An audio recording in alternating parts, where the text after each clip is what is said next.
Hello दोस्तों, कैसे हैं आप सभी। मैं संदीप चौधरी आप सभी का फ्यूचर क्लासेस में स्वागत करता हूं और आशा करता हूं कि जितना मैं आपको पढ़ा रहा हूं, समझा रहा हूं, आप उस पर फोकस कर रहे होंगे।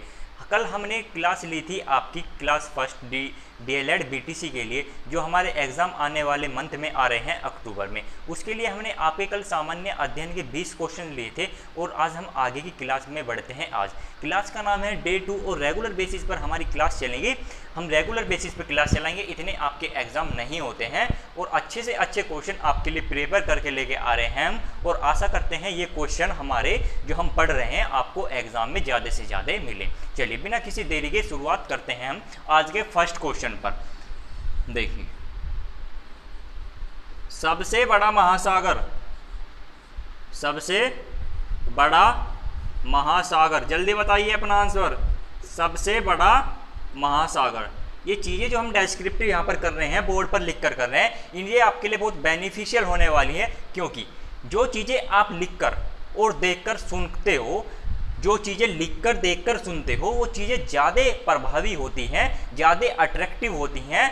किसके, जो ऑप्शन से हम कंप्यूटर के द्वारा, प्रोजेक्ट के द्वारा क्वेश्चन लगा देते हैं और आपसे पूछते हैं कि इसका ऑप्शन क्या होगा, उससे ज़्यादा प्रभावी होती हैं ये चीज़ें, जिसका क्वेश्चन का आपको सिर्फ सिंगल ही आंसर पता चलता है, ना कि ऑप्शनों में पता चलता है। देखिए, सबसे बड़ा महासागर कौन सा है, तो सबसे बड़ा महासागर है आपका प्रशांत महासागर। प्रशांत महासागर। देखिए, ये जो क्वेश्चन है, अगर अब मैं बात करूं आपके डीएलएड बीटीसी के जितने भी आपके आ रहे हैं sample paper, model paper, question paper, उनके अंदर क्वेश्चन बिल्कुल गलत दिया हुआ है। अगर आप model paper, sample paper, question bank पढ़ते हैं तो कृपया करके उसकी पहले छानबीन कर ले, उस क्वेश्चन को चेक कर ले गूगल पर, उस क्वेश्चन को चेक कर ले किसी अन्य बुक के माध्यम से, क्योंकि इनमें क्वेश्चन जो आ रहे हैं पब्लिकेशन में, ये गलत क्वेश्चन आ रहे हैं कुछ। इसका आंसर दिया हुआ है हिंद महासागर, लेकिन हिंद महासागर इसका आंसर नहीं है। सबसे बड़ा महासागर है प्रशांत महासागर, जिसका एरिया, जिसका क्षेत्रफल भी ज़्यादा है और जिसकी गहराई, जिसकी गहराई भी सबसे ज़्यादा है। चलिए नोट कीजिए, सबसे बड़ा महासागर प्रशांत महासागर।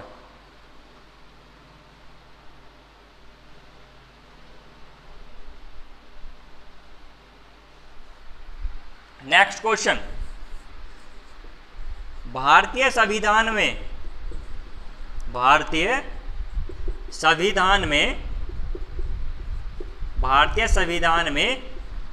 नीति निर्देशक तत्व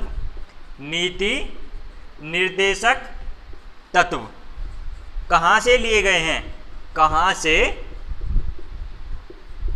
लिए गए हैं? फोकस बनाए रखें बोर्ड पर।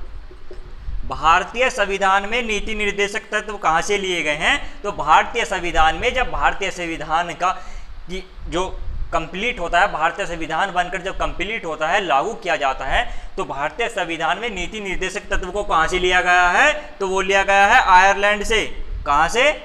आयरलैंड। और आयरलैंड के संविधान में सबसे पहले नीति निर्देशक तत्वों का इस्तेमाल किया गया है। सबसे पहले नीति के निर्देशक तत्व होते थे आपके कहाँ के संविधान में? आयरलैंड के संविधान में। और आयरलैंड के संविधान से ही भारत ने भी भारतीय संविधान में नीति निर्देशक तत्व को लिया है। चलिए नोट कीजिए।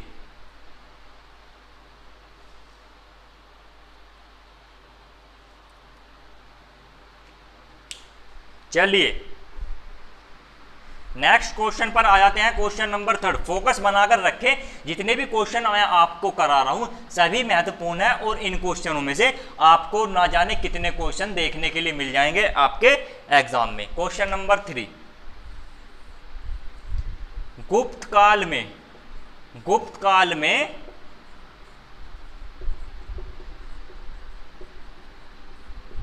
किस भाषा का प्रयोग किया गया या इस्तेमाल की गई? कौन सी भाषा थी, जल्दी बताइए। पाली थी, संस्कृत थी, कौन सी भाषा थी? तो वह भाषा थी आपकी संस्कृत। क्या भाषा थी? संस्कृत। चलिए नोट कीजिए।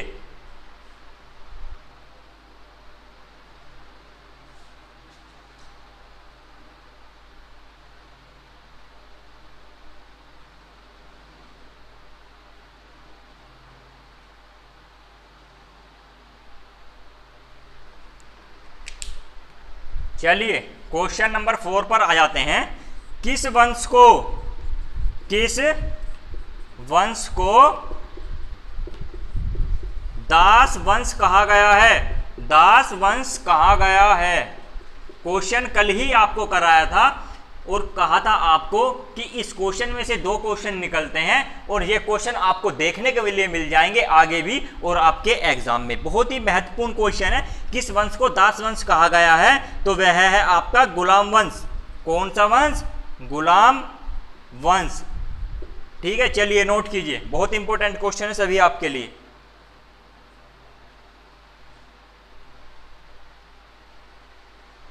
नेक्स्ट क्वेश्चन नंबर 5, जल्दी आ जाइए, फोकस बनाकर रखें अपना बोर्ड पर। देखिए, गुलाम वंश या दास वंश, गुलाम वंश के अंतिम शासक कौन थे? गुलाम वंश के अंतिम शासक। क्वेश्चन पूछ लिया जाता है आपसे डायरेक्ट कि गुलाम वंश के या दास वंश के अंतिम शासक कौन थे? अंतिम शासक कौन थे? तो वे थे आपके केकुबाद। कौन थे? केकुबाद। चलिए नोट कीजिए।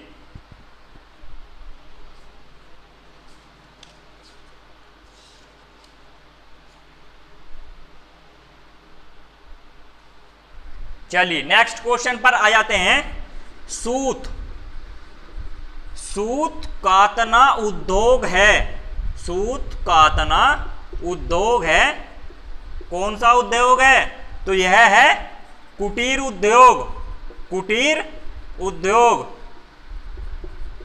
उद्योग से समझते हैं हम इंडस्ट्रियल एरिया, इंडस्ट्री समझते हैं, इंडस्ट्री समझते हैं उद्योग से। और सूत होता है जितने भी आपके सूती वस्त्र होते हैं, कॉटन के वस्त्र होते हैं, ये सूत काट कर बनाए जाते हैं और इस उद्योग को कहा जाता है क्या? कुटीर उद्योग। क्वेश्चन आने की संभावनाएं बहुत ही ज्यादा हैं, इसलिए इस क्वेश्चन पर फोकस बना के रखें। इंपॉर्टेंट है सूत काटने का उद्योग, कुटीर उद्योग। नोट कीजिए।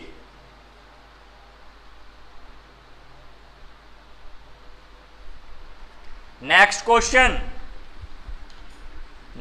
क्वेश्चन पर आ जाते हैं। Question number 6।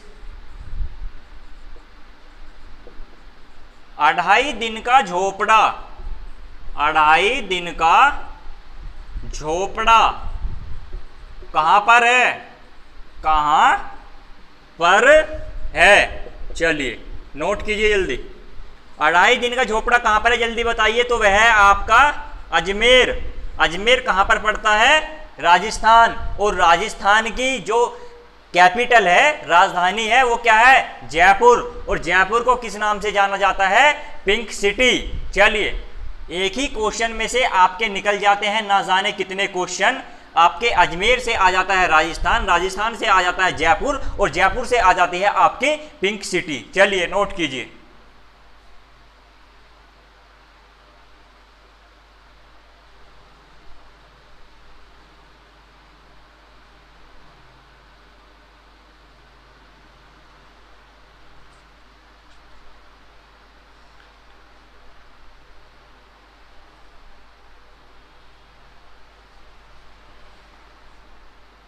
चलिए क्वेश्चन आ रहा है बहुत ही महत्वपूर्ण। क्वेश्चन बहुत ही महत्वपूर्ण आ रहा है आपका इंडियन कॉन्स्टिट्यूशन से। और ये क्वेश्चन देखने को मिल जाएगा आपके बीटीसी के एग्जाम में, आपके टेट के एग्जाम में, आपके सुपर टेट के एग्जाम में और अन्य जितने भी एग्जाम गवर्नमेंट जॉब से रिलेटेड होते हैं सभी में इस क्वेश्चन का वर्णन मिलता है। क्वेश्चन है राष्ट्रपति के द्वारा, किसके द्वारा? राष्ट्रपति के द्वारा कितने एंग्लो इंडियन या आंग्ल भारतीय, एंग्लो इंडियन या आंग्ल भारतीय को नियुक्त किया जाता है? नियुक्त का मतलब होता है नियुक्त किया जाता है बिना किसी चुनाव के। नियुक्त बोल सकते हैं या मनोनीत बोल सकते हैं। चलिए इसे नियुक्त बोल सकते हैं या मनोनीत बोल सकते हैं। आप मनोनीत कर लीजिए। मनोनीत का मतलब होता है मनोनीत का मतलब होता है किसी को भी राष्ट्रपति के द्वारा जो कैंडिडेट सक्षम है या उस क्राइटेरिया को फॉलो करते हैं, उस रेंज में आते हैं, राष्ट्रपति के द्वारा उन उम्मीदवारों को मनोनीत कर दिया जाता है उनकी सीट पर, उनकी पोजीशन पर, बिना किसी चुनाव के। एंग्लो इंडियन आंग्ल भारतीय कितने हैं आपके राष्ट्रपति के द्वारा जो नियुक्त किए जाते हैं? वे हैं 2। क्वेश्चन बहुत ही महत्वपूर्ण है, यहाँ से क्वेश्चन जरूर आता है, इस क्वेश्चन पर भी फोकस बनाकर रखे। ये इंपॉर्टेंट ही नहीं, मोस्ट इंपॉर्टेंट क्वेश्चन है। राष्ट्रपति के द्वारा कितने आंग्ल भारतीयों को मनोनीत किया जाता है? तो 2 आंग्ल भारतीय एंग्लो इंडियन को मनोनीत किया जाता है भारत के राष्ट्रपति के द्वारा। और इस समय करंट पोजीशन पर आपके भारत के राष्ट्रपति कौन है? वे है रामनाथ कोविंद जी। और अभी पूर्व राष्ट्रपति जी की जो डेथ हुई है, मृत्यु हुई है, वो कौन थे? आपके श्री प्रणब मुखर्जी जी। और वे कौन से स्टेट से आते थे? वे बंगाल से आते थे। और बंगाल की राजधानी क्या है? कोलकाता है। और कोलकाता उनकी राजधानी है। और वहां पर एक हुगली नदी भी बहती है। इतनी चीजें आपके लिए काम की हैं, ना जाने एक चीज को मैं कितनी चीज से जोड़ सकता हूं, एक करंट को मैं ना जाने कहां तक ले जा सकता हूं। लेकिन आप में हिम्मत होनी चाहिए पढ़ने के लिए, और फोकस अगर आप यहां पर बना के रखेंगे तो आपको मैं बोर बिल्कुल नहीं होने दूंगा। अगर मैं 2 घंटे की भी क्लास लूंगा तो आप 2 घंटे की क्लास भी बिना किसी झिझक के इंटरेस्ट के साथ पढ़ेंगे। सिर्फ आपको फोकस करना है अभी आपके BTC DLED वालों एग्जाम पर। ये एग्जाम आपके अच्छे से क्लियर हो जाते हैं तो उसके बाद हम अपनी क्लास जारी रखेंगे। फिर आप इंजॉय से पढ़ना, आप आगे के एग्जामों के लिए पढ़ना, दिल्ली पुलिस के लिए पढ़ना, RRB के लिए पढ़ना, NTPC के लिए पढ़ना, UPSI के लिए पढ़ना, लेखपाल के लिए पढ़ना, CTET के लिए पढ़ना, UP TET के लिए पढ़ना, सुपर टेट के लिए पढ़ना, ना जाने कितने एग्जाम है, सिर्फ आपको पढ़ते ही रहना है। चलिए नोट कीजिए।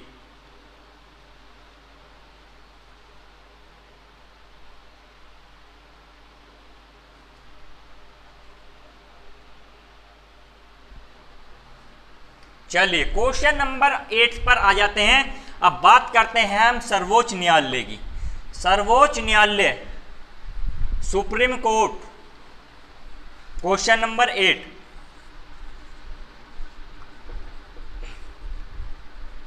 सर्वोच्च न्यायालय को अपने अधिकार बोल सकते हैं, अपने अधिकार या फैसले को, क्वेश्चन यहीं पर समाप्त हो जाता है और आपको 4 ऑप्शन दे दिए जाते हैं, उसमें से आप देखकर टिक लगा देते हैं। लेकिन यहां पर हो रहा है सर्वोच्च न्यायालय को अपने अधिकार या फैसले को, आपको यहीं पर आंसर देना है और इस को से ही आंसर निकल कर आ रहा है। आप सबके दिल में, आप सबके दिमाग में क्वेश्चन छप गया होगा और आंसर भी छप गया होगा। सर्वोच्च न्यायालय को अपने अधिकार या फैसले को बदलने का अधिकार है, बदलने का अधिकार है। चलिए, बदलने का अधिकार है। बहुत ही महत्वपूर्ण क्वेश्चन है, मोस्ट इंपोर्टेंट क्वेश्चन है। फोकस बनाकर रखें और रेगुलर स्टडी करते रहें। क्वेश्चन नंबर 8, एक चीज मैं आपको बतानी चाहता हूं। देखिए, आप क्राउन देखते हैं, आप कौवा देखते हैं। कौवा क्या होता है? वो जितने भी पक्षी होते हैं उनमें सबसे ज्यादा चालाक होता है। चालाक का मतलब वो आते जाते पक्षियों के चोंच मारता है, वो बाज के भी चोंच मारता है, वो चिड़ियों के भी चोंच मारता है, वो अन्य जितने भी पशु पक्षी होते हैं उनके सभी के चोंच मारता है। लेकिन बाज क्या करता है? जब चोंच कौवा मारता है, कौवा मारता है बाज के, बाज अपनी ऊंचाई को बढ़ा लेता है और वो बादलों में चला जाता है, वो इतने ऊपर चला जाता है, उसकी रेंज इतनी हो जाती है कि कौवा चाहकर भी वहां तक नहीं पहुंच पाता, कौवा चाहकर भी वहां तक नहीं पहुंच पाता और बाज ऊपर निकल जाता है। इस बात से आश्चर्य है, सिद्ध होता है कि चोंच मारने वाले आपको समाज में बहुत मिलेंगे, गिराने वाले बहुत मिलेंगे। सिर्फ आपको करना क्या है? आपको अपनी ऊंचाई पर जाना है, आपके लक्ष्य को साधना है, अपने लक्ष्य को साधना है। जब आप ऊंचाई पर चले जाएंगे तो चोंच मारने वाले और गिराने वाले अपने आप धड़ाम से गिर जाएंगे, आपका कुछ भी नहीं बिगड़ेगा। चलिए, फोकस बनाइए और नोट कीजिए।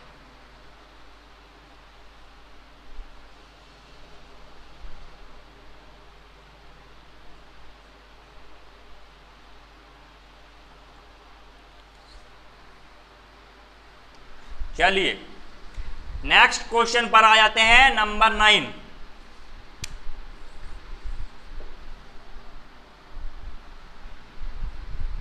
खानवा खानवा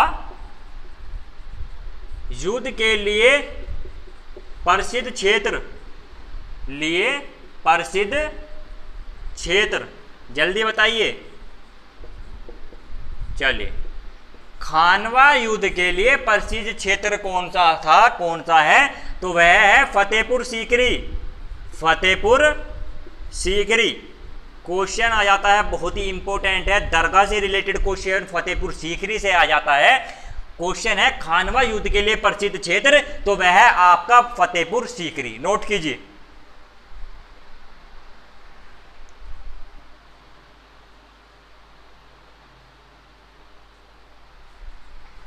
चलिए, क्वेश्चन नंबर 10, मूंगफली, मूंगफली के लिए, मूंगफली के लिए सबसे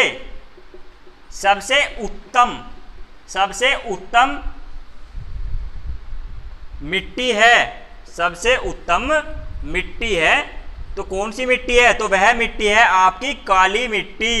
मिट्टी भी कई प्रकार की होती है, ये मिट्टी पढ़ेंगे आप, आपकी जो धरती में जो मिट्टी की संरचना में पढ़ेंगे, ज्योग्राफी में पढ़ेंगे, बायोडाइवर्सिटी के अंदर पढ़ेंगे, वो भी मैं आपको पढ़ाऊंगा। उसमें आपकी मिट्टी भी कई प्रकार की होती है, काली मिट्टी होती है, लाल मिट्टी होती है, जलोढ़ मिट्टी होती है, कई प्रकार की क्षेत्र पढ़ेंगे आप। उसके अंदर पश्चिम में आप उसका आप यमुना व गंगा का दोआब क्षेत्र पढ़ेंगे, जिसके अंदर सबसे महत्वपूर्ण मिट्टी के बारे में आप बात करेंगे। उसके अंदर तो बहुत प्रकार की मिट्टी होती है, और बात हो रही है मूंगफली के लिए सबसे उत्तम मिट्टी है, तो वह है काली मिट्टी। और मूंगफली से भी क्वेश्चन आ रहा है आप सभी के लिए, सर्दी आने वाली है और मूंगफली का सीजन आपके लिए आ रहा है। चलिए, खुशी खुशी मूंगफली खाते रहिए और बताते रहिए कि मूंगफली कहाँ पर सबसे ज़्यादा उपजाई जाती है, किस मिट्टी में सबसे अच्छी होती है, तो वह होती है आपकी काली मिट्टी में। चलिए, नोट कीजिए, बहुत ही अच्छा क्वेश्चन है।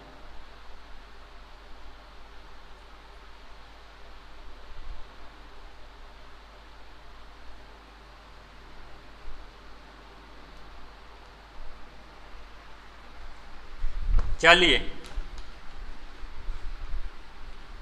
Next question number 11,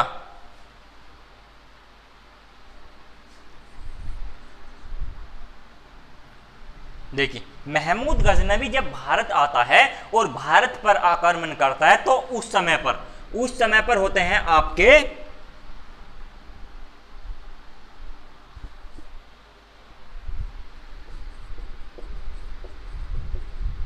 Al-Biruni. Al-Biruni एक व्यक्ति होते हैं, बाहर के व्यक्ति हैं। अल-बरूनी कब आते हैं, वे आते हैं जब महमूद गजनवी के द्वारा भारत पर आक्रमण किया जाता है, जिस समय पर, तब आते हैं एक अल-बरूनी, एक विदेशी आक्रमणकारी के साथ, और वे एक ग्रंथ की रचना करते हैं, ग्रंथ की रचना करते हैं, रचना। तो क्या नाम है उस ग्रंथ का, तो उसका नाम है शाहनामा, शाहनामा। चलिए, नोट कीजिए।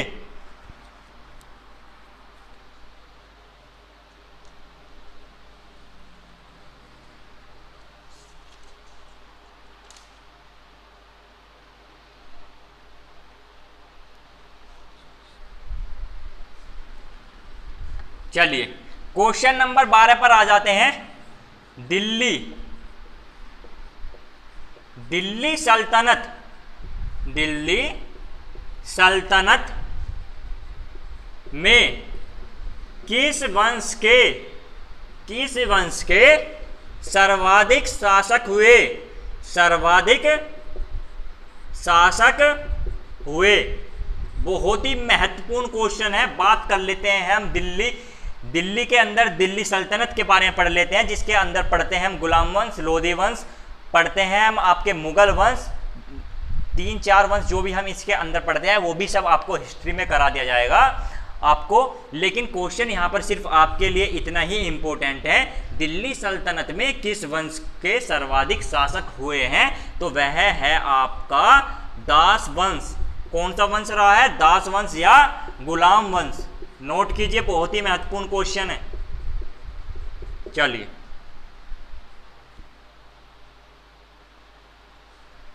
चलिए क्वेश्चन नंबर 13, दिलवाड़ा, दिलवाड़ा का जैन मंदिर दिलवाड़ा का जैन मंदिर स्थित है? बहुत ही महत्वपूर्ण क्वेश्चन है, बहुत ही महत्वपूर्ण क्वेश्चन है।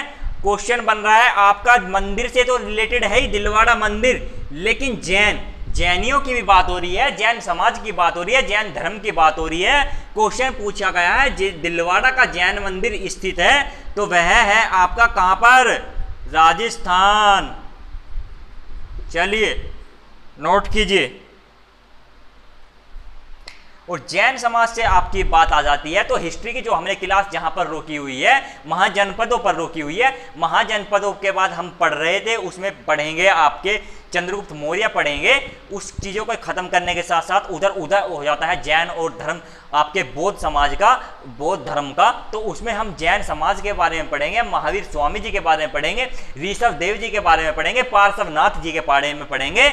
उनकी बताएंगे उत्पत्ति कहाँ से हुई, उनका जन्म कहाँ पे हुआ, उनकी मृत्यु कहाँ पर हुई, किस नदी के किनारे हुई, किस पेड़ के नीचे हुई, सभी चीज़ें आपको डिटेल में बता दी जाएगी। कहाँ पर? जैन धर्म के अंदर। लेकिन यहाँ पर क्वेश्चन है आपका, दिलवाड़ा का जैन मंदिर स्थित है, तो वह है आपका राजस्थान। और राजस्थान एक महत्वपूर्ण क्षेत्र है किनके लिए?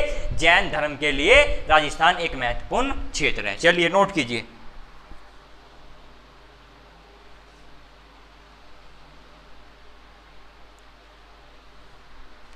चलिए नेक्स्ट क्वेश्चन है आपका क्वेश्चन नंबर 14। वायुमंडल में सर्वाधिक गैस है, कौन सी गैस है जल्दी बताइए? वायुमंडल में सर्वाधिक गैस है तो वह है आपकी नाइट्रोजन।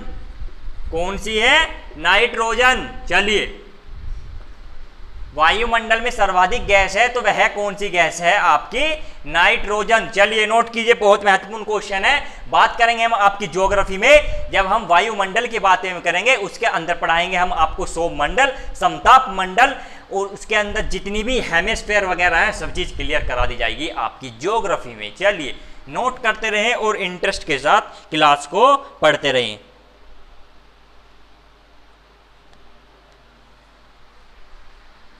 नेक्स्ट क्वेश्चन, तराइन का प्रथम युद्ध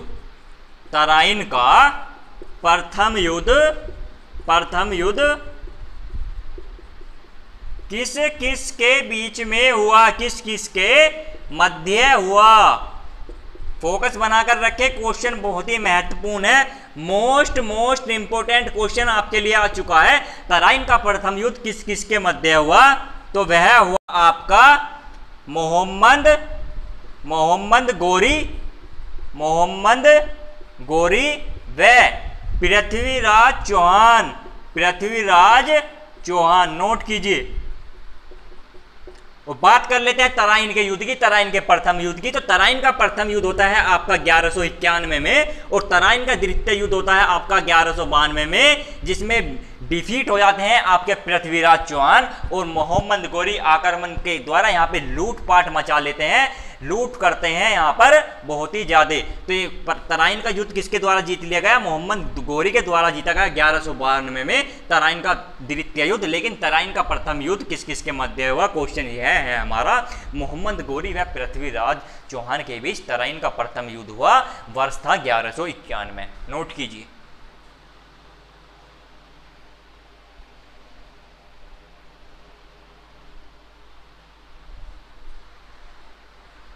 चलिए नेक्स्ट क्वेश्चन पर आ जाते हैं। Question number 16। कलिंग के युद्ध के बाद अशोक सम्राट, चक्रवर्ती सम्राट अशोक के द्वारा घोषणा की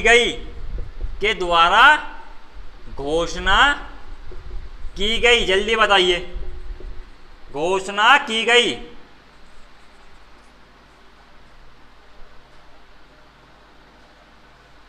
चलिए मैं आपको बता दूं, कलिंग का युद्ध एक इतिहास में ऐसा युद्ध रहा है जिसमें इतनी मारकाट होती है, इतना लहू बहता है, इतना खून बहता है कि जो अशोक होता है, अशोक की वह आखिरी लड़ाई, आखिरी बैटल, लास्ट बैटल भी कही गई है, उसके अंदर उसे इतना आत्मचिंतन होता है, इतना परेशान आप अशोक सम्राट हो जाता है कि उसमें इतने निर्दोष व्यक्तियों की जान जाती है, सेनाओं की जान जाती है, योद्धाओं की जान जाती है कि वह इतना परेशान और विचलित हो जाता है। कौन? अशोक। किस युद्ध के बाद? कलिंग के युद्ध के बाद। कलिंग के युद्ध के बाद वह युद्ध नहीं लड़ता।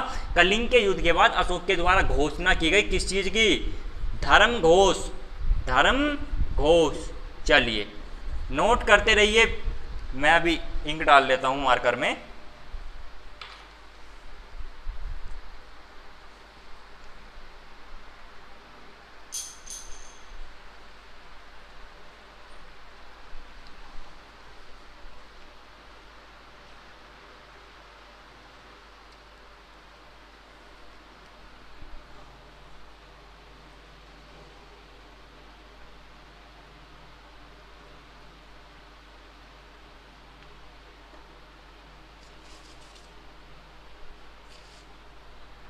चलिए क्वेश्चन नंबर 17 पर आते हैं। पर्वतीय क्षेत्रों में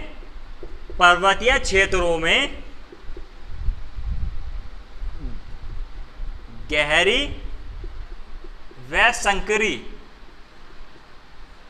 व संकरी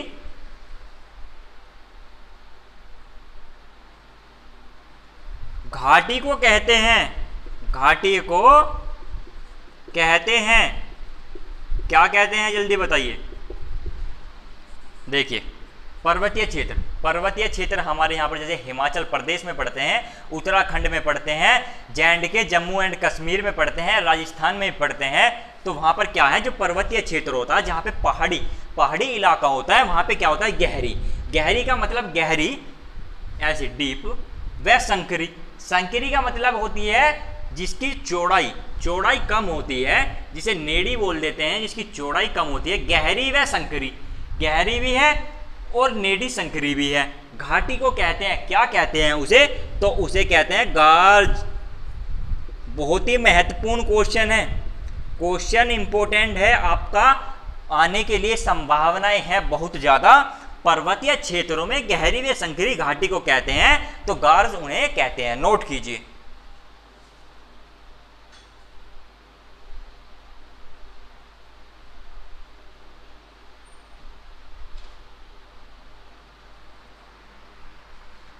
चलिए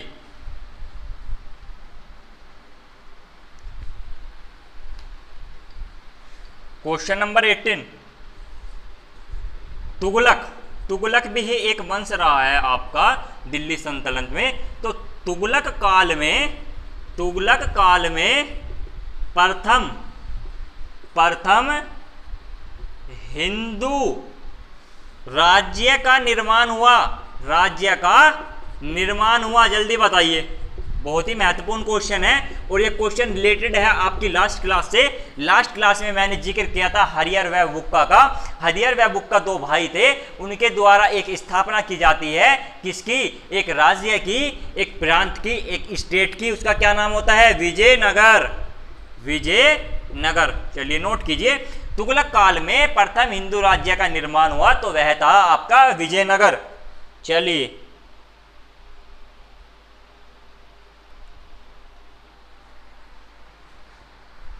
नेक्स्ट क्वेश्चन भी आपका तुगलक वंश से आता है। तुगलक वंश का संस्थापक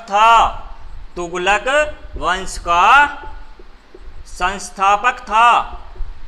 कौन था? जल्दी बताइए। वह था Ghiyasuddin Tughlaq.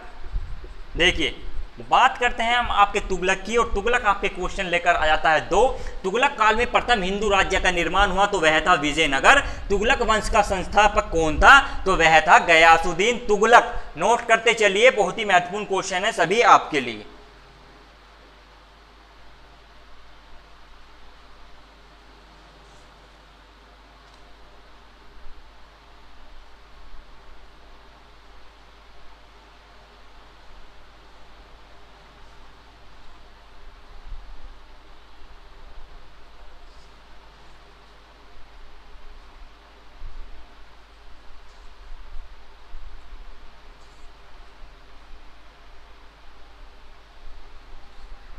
Next question, question number 20, question number 20।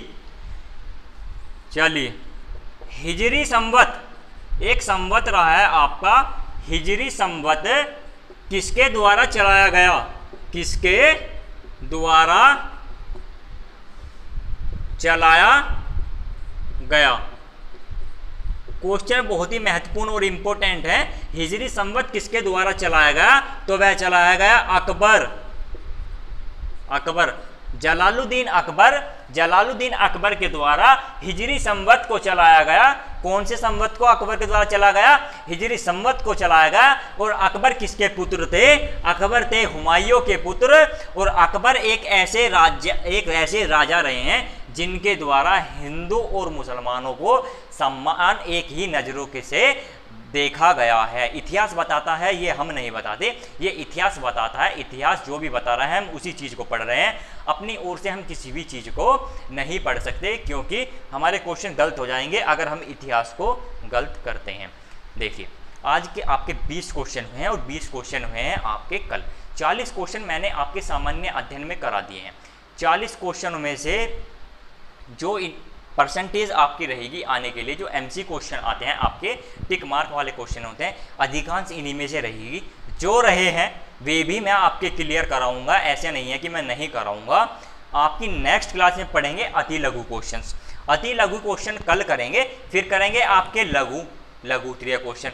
और इसी चीज़ को करते हुए हम आपकी परसों या उससे अगले दिन तक मैक्सिमम 3 डेज में सामान्य अध्ययन को निपटा देंगे। महत्वपूर्ण क्वेश्चन जो आपके आएंगे कहाँ पर, सामान्य अध्ययन में। सामान्य अध्ययन में से आपकी गारंटी के साथ बोलता हूँ, अगर आप इन क्वेश्चंस को 2 क्लास हो चुकी है और 3 क्लास और ले लीजिए, 5 क्लास आपकी हो जाएंगी सामान्य अध्ययन में। गारंटी से देता हूँ, अगर 80% अबाउ स्कोर नहीं किया ना, तो तब आकर कह देना कि भैया आपने गलत कहा था। बिल्कुल सही बता रहा हूँ, आप अपनी तैयारी करते रहिए, मैं आपको बिल्कुल भी नहीं टोक रहा हूँ, मना नहीं कर रहा हूँ। लेकिन इन चीज़ों को आप ज़रा सोचिए, पढ़िए। मैं आपके लिए इन चीज़ों को लेकर आ रहा हूँ तो किसी बेहाफ पे लेके आ रहा हूँ।